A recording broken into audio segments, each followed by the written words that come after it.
i ho dic molt sincerament. A veure, torna a explicar això. Molt senzill.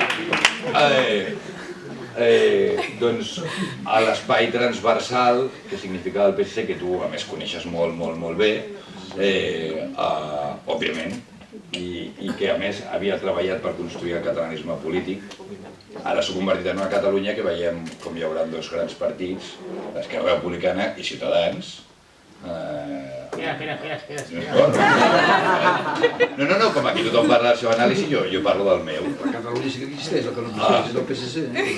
No, Catalunya sí que... No, el PSC sí que existeix, perquè no respon a això, no passa res. I a més alguns ho han deixat de forma molt clara. Els espais transversals, què formava part d'aquesta Catalunya de l'ahir? També Convergència i Unió. I veurem com acaba, això, per Convergència i Unió. Si no passa res, jo constato una realitat. A més, jo no sé per què fa gràcia. No, és que és una realitat bastant plausible, no és una qüestió del PSC. És que Catalunya ha anat canviant i, a més, l'eix de la identitat nacional cada cop ha tingut més pes i es veurà en la relació de poder que hi haurà en els partits que estan augmentant el seu pes. Això és una constatació. Hi haurà eleccions? No ho sé. Normalment els governs i els partits convoquen eleccions per treure un millor resultat. Això és el que passa normalment. Arreu. No ho sé què passarà a Catalunya. Ja va passar un cop que es va convocar unes eleccions que, a més, tots els opinadors, el govern, les va anomenar plebiscitàries, i és que vull recordar, perquè a més es va utilitzar per les eleccions de fa 2 anys, justament aquesta paraula, per demanar una majoria molt ampla, que era una majoria absoluta, sense dir-ho. Després no va ser així el resultat, i ara es tornaran a convocar unes eleccions, on tot indica que quedarà un espai més fragmentat, i a més amb una difícil governabilitat. Això és el que indiquen les enquestes. Normalment es fan eleccions per aclarir les coses o per treure rèdit polític. El partit que té la prerrogativa per fer-ho, que és el president. Jo dubto que passi qualsevol de les dues coses en el cas que hi hagi eleccions. És cert que és un compromís del president i és cert que els compromisos, i molts cops han anat al seu contra, els seus interessos, els han anat complint. I no és un problema que hi hagi eleccions, almenys no ho és que sigui un problema. Però amb això dels partits i del PSC, que a mi ja m'agrada parlar del meu partit, a més perquè jo a més l'he sentit també parlant i defensant coses bastant diferents a les que sento ara, a casa meva, doncs s'ha anat transformant perquè Catalunya s'ha anat transformant.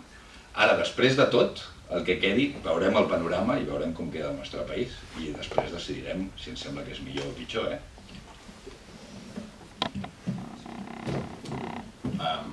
Bé, sobre el 27S jo crec que eleccions quan abans millor, tant a Espanya com a Catalunya, entre altres coses perquè la legislatura a tots dos llocs està agotadíssima. Segurament no havíem tingut mai dos governs tan moribunds com els que tenim ara mateix, tant a Catalunya com a Espanya.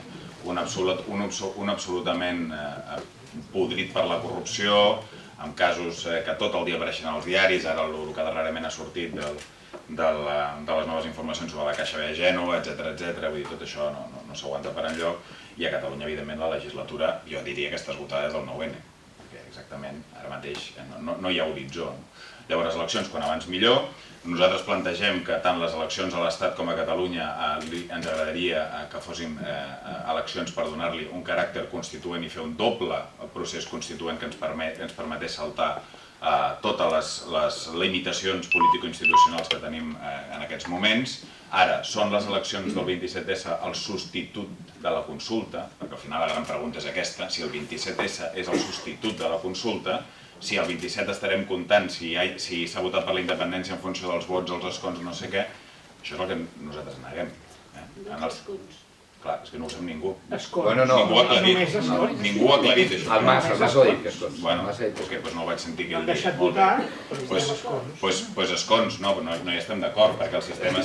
perquè els escons s'escolleixen amb una correcció per territori, per tant no és un vot a una persona, i això no és un referèndum. Vull dir que si és per escons encara pitjor.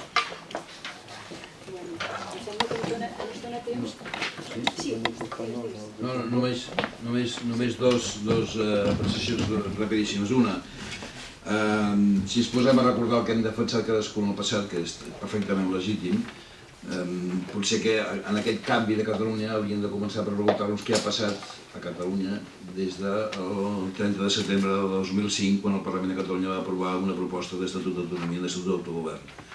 I a partir d'aquí veurem qui ha mantingut posicions i qui no ha mantingut posicions, i qui ha expressat compromisos i qui és capaç o no de posar-los sobre la taula. I segon, l'Ernest diu sempre tant a Espanya com a Catalunya. A mi em sembla molt bé, perquè és cert que hi ha aquest esgotament de mapa, etc. Però el que no podem és... El que hi ha darrere d'aquest plantejament, temo, és una mena d'hipòtesi implícita de condicionament. Per tant, hem de fer-ho tot a la vegada. I si no, no es pot.